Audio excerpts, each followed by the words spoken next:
Շուրջ 25 տարի լեզվի նրբությունները ժեստերով արտահայտող Նախշուն Հազիբեկյանը սեփական փորձով գիտի, ձեռքերի խոսքն ավելի ճշգրիտ է, չի մտաբերում գեթ մի դեպք, երբ խոսքի անգամ ամենաչնչին մասնիկը կամ նրբերանգն անհետանա թարգմանության հարուստ ու պատկերավոր արվեստում։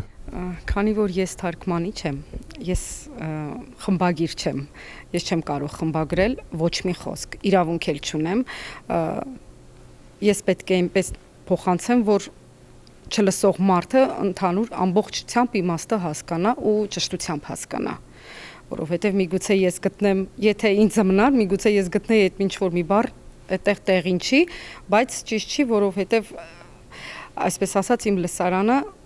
միգուցե իրեն պետք էր այդ ամեն ինչը իմանալ։ Ժեստերի լեզուն նրա համար ոչ թե պարզապես հաղորդակցման միջոց է, այլ հարազատ ու անփոխարինելի մայրենի։ Ռադիոլուրի հետ զրույցում Նախշունը պատմում է, որ ընտանիքում լսողության խնդիրների պատճառով կյանքի առաջին շփումներն ու հույզերը ձևավորվել են հենց ձեռքերի խոսուն շարժումներով, դառնալով շրջապատող աշխարհն ընկալելու եւ սեփական ներաշխարհն արտահայտելու հիմնական միջոցը։ Երբ որ քո ընտանիքում կա լսողության խնդիր ունեցող մարդ, իմ դեպքում իմ հայրն էլ, իմ մայրն էլ լսողության խնդիր ունեին, երկուսն էլ չէին լսում, խուլ էին, բացարձակ խլություններ իրենց մոտ, երկուսի մոտ էլ։ Ես ծնվել եմ այդ ընտանիքում եւ երևի կկրկնվեմ, բայց իմ մայրենի լեզուն ավելի շատ ժեստերի լեզուն է եղել, քան թե հայերենը, որովհետեւ ես իմ ծնողների հետ խոսել եմ եւ շփվել եմ ժեստերի լեզվով։ Հետո արդեն ընթացքում դու սովորում ես մայրենի լեզուն, հայերենը մեր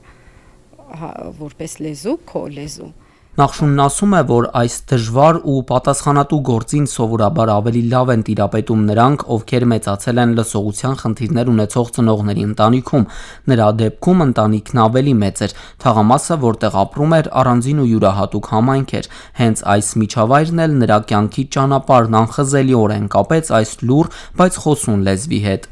որոնք այդ լեզվով շփվում հաղորդակցվում են, հետո արդեն դառնում են թարգմանիչ, այդ լեզուն կրողները։ Իրենք կոչվում են կոդա, երբ որ ընտանիքում ծնողը խուլ է, այդ խուլ զավակի խուլ ծնողի երեխան արդեն կոչվում է կոդա։ Նախշունին հաճախ կարելի է տեսնել քաղաքական կարևորագույն իրադարձությունները լուսաբանելիս, էկրանի ներքևի աջ անկյունում արտահայտիչ ու արագ շարժումներով պատմում է, թե ինչ են քննարկում կառավարության նիստում, ազգային ժողովում ու ինչ է կատարվում աշխարհում։ Հարցին, թե ինչպես է կողմնորոշվում բազմաձայն քննարկումների կամ թեժ բանավեճերի ժամանակ, պատասխանում է. Քանի որ ինձ մոտ էկրաններ կան թարգմանելու ժամանակ ու կամերան տեսախցիկ որ վերցրեց ավելի մեծ պլանով, ես ֆիքսվում եմ այդ մարդու շուրթերի շարժումների վրա եւ լսում եմ կապակցված խոսքը, ում ձայնը ավելի բարձր էր, կոպիտ ասած, ում ձայնը ավելի հստակ էր, ես դա եմ վերցնում ինձ համար։ Կան բառեր, որոնք ժեստերի լեզվում չունեն իրենց համարժեքները, այդ դեպքերում թարգմանչին օգնության են հասնում հոմանիշները, սակայն այստեղ նուրբ սահմանագիծ կա, պետք է ընտրել հենց այն այլընտրանքը, որը չի խաթարի խոսքի իմաստը։ Բարդ նախադասություն չկա, ուղղակի կան բառեր, օրինակ, որոնք իրենց համարժեքը չունեն ժեստերի լեզվում։ Օրինակ մոնիտորինգ բառը, մոնիտորինգ բառը համարժեքը չունի։ Ինքը որ